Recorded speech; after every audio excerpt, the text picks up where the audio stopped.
karhut sitten päässeet tarhaan. Näitä karhuja on meillä täällä 2 kappaletta ja tosiaan ihan ruskea karhuja ovat samaa lajia kuin mitä täällä Suomenkin luonnossa pyöriskelee.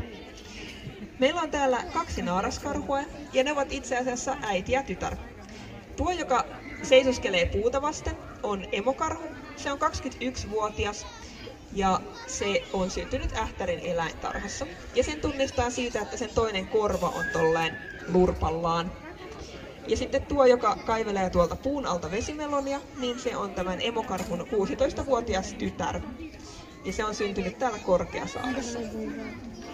Ja näillä meidän karhuilla on hyvät ja lämpimät välit keskenään.